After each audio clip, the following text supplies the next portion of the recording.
Hola, joves de Museros, què tal? Benvinguts a el nostre últim vídeo.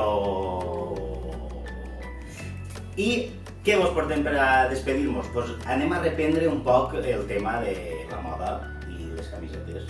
Ja mos les maquejarem i mos les reestructurarem, però ara vos portem un taller per a personalitzar-les. Molt bé, per a donar-nos una miqueta de color, perquè així tenim la part de tallar i ajustar, però així podem donar-nos una miqueta més de vida. I com ho anem a fer? Ho anem a fer en un material que heu utilitzat moltíssimes vegades. I no sé si ho teniu en el cap. En el cap no, però segur que en un caixó ahí teniu un fum i no sabeu què fer amb ells. Anem a utilitzar plastidecos, pintures de cera, de les de tota la vida. Us anem a ensenyar una tècnica per a utilitzar-les per a donar color a les nostres samarretes o als nostres pantalons o el que sigui.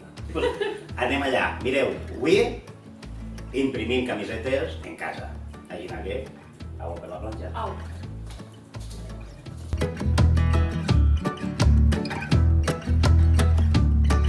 Així vos portem la primera samarreta que anem a fer-la en positiu. I què és el que estem fent ara? Doncs mireu, anem a fer les marques perquè com és un missatge llarg hem gastat 3 paraules, a més de síl·labes diferents, perquè quede com en piràmide, n'hi ha que marcar on estan els límits i on anem a fer la imprimació. Per això, com veieu, estem fent un munt de ratlles. Marquem el centre perquè és interessant i ja comencem a ficar el nostre missatge. Què tenen aquests missatges? Doncs mireu, a voltes anem tots en les mateixes camises, en el mateix missatge, potser no és el que volem expressar. Volem convidar-vos a que sigueu vosaltres mateixa qui poseu aquest títol a les vostres camises, que decidiu vosaltres què voleu lluir. Doncs mireu, seguint un poquet en el que estem fent, per a poder fer aquesta imprimació en plastidecos, el que fem és fer el contorno de les lletres, com esteu veient ahir, estem fent-la en cinta de carrosser, o el que seria cinta de pintor, que també es coneix, és cinta de paper.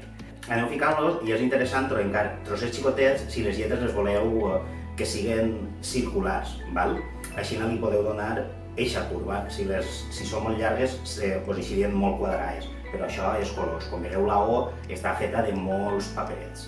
Molt bé, i ara veieu, la C l'han feta d'una manera diferent. Han ficat 2 tires, hem marcat el contorno, les retallem i les peguem. Vos ensenyem les 2 maneres, mireu, així és com queda. Ja les tenim a punt per a clavar el plastidecol. Bé, per a començar la nostra imprimació, el que farem és primer clavar-li un cartó darrere, per després per planxar. Necessitem els plastidecos fets en virutetes, és a dir, treure-li punta. Com veieu, ahí teniu tots els colors. Com ho fem? Doncs mireu, aneu plenant en totes les virutetes els huecos de les lletres. Ara mireu, en aquest detall, anem a intentar fer una mescla de colors per a que, quan es desfaja, faja un efecte moraet. És de veres que per fer això teniu que tirar-li menys quantitat. Nosaltres així hem ficat molta per a que es quedi ben marcat. Una volta ho teniu, fiqueu el paper de forn damunt i li pegueu en la planxa. Veieu? Així. I va desfent-se, s'espereu un poquet que s'asseque, lleveu el paper de forn i poquet a poquet, també s'espereu uns 10 minutets a que es gele, aneu llevant tota la cinta de pintor i com veieu va aparent aquest missatge. Veieu totes les línies, estan ben marcades i en alguns llocs fa un poquet d'efecte més degradat, però com us he dit abans, han ficat molta quantitat perquè es quede ben marcat. Veieu com les mescles han quedat i ahir acabeu de llevar-ho tot i així teniu la camiseta. Mireu que bonica que queda.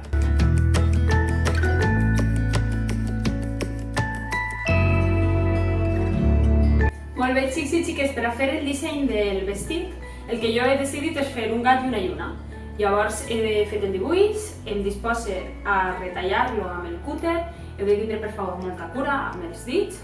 Si vos sentiu més segurs o més segures, utilitzeu unes tisores. I una vegada tenim el nostre dibuix retallat, el que farem serà delimitar la zona exacta on volem ficar-lo. Com veieu, jo així el que he fet ha sigut marcar-lo amb una llapissera de fusta per a no eixir-me'n que després no em quede tort ni coses així. He ficat un cartró dins del vestit, a la part entre les 2 capes del vestit, per a que no se'm creme la tela, perquè com és plastidecor, quan es fon pot passar cap a baix.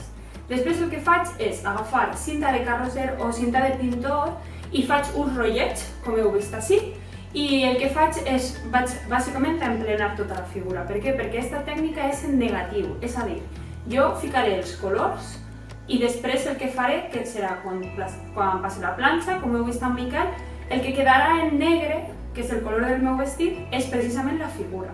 Per això es diu en negatiu, val? Llavors, així heu de tenir molta cura, per favor, si podeu fer que el dibuix quede exactament super ben pegat a la tela, millor. Contra més ajustat quede, millor quedaran després els límits. I, com el que jo vull que és ressaltar, sobretot els cantonets de la silueta del gat, la lluna i tal, per a que es vegin bé, és important que a l'hora de ficar els plastidecos, jo ho faci sobretot en els límits. I després vaig a poc donar-li aquest efecte degradat, anem a dir. Com veieu, he utilitzat la llapissera també per anar ajustant. I per a llevar de damunt del cartró tot el que puga del plastideco, perquè aquest cartró a mi no em val per a res. He utilitzat el color blau turquesa, una miqueta de morat, i després li he ficat unes xispetes blanques per a fer així com un efecte d'estreles. Jo he utilitzat una miqueta també de fixo de paper de cinta de paper per a fixar el paper del forn i que no se'm menege, perquè soc un poc patosa i de tant en tant me'n va, i el que feia ha sigut simplement planxar-lo. Com veieu, i a l'hora de retirar-lo, això ha amb molta cura. Intenteu no tocar molt la part on estan els plastidecos, perquè se vos infiltraran els dits i llavors, igual podeu estropear una miqueta el dibuix. Com veieu, a mi no m'ha quedat super delimitat, però més o menys ha quedat bastant guai. I aquest és el resultat. Molt bé, xics i xiques, com veieu, aquests són els resultats. Així tenim les nostres samarretes tan guapetes. Meravelloses, hermoses. A més, queda molt bé l'efecte perquè es barregen els colors i queda molt bé, molt bonic, la veritat. I el meu resultat del vestidet, que estoy más contenta que una papa, no sé si lo veis, no se ve. El cas és que, com veieu, podeu fer moltíssims dissenys diferents, podeu aplicar diferents tècniques, jugueu en la vostra creativitat. Proveu, amb tot. Correcte. El nostre objectiu en això, d'alguna manera, és també reivindicar el fet que podem fer la nostra roba personalitzada i adaptada als nostres gustos, no?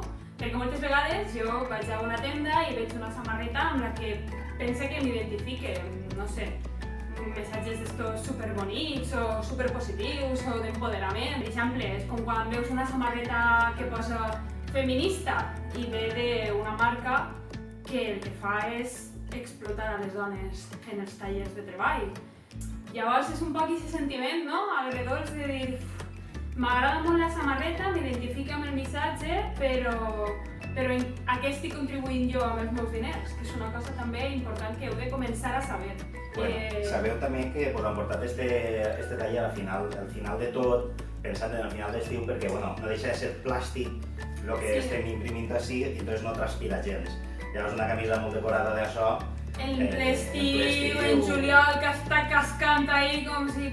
Pues ho tenim que plantejar. Però vos han portat estos missatges per a que vosaltres sigueu únics també. Correcte. I en això, benvolguts musserencs, musserenques, benvolguda gent, en això nosaltres ens despedim, esperem que us hagin agradat i hàgiu tret profit d'estos tallers online.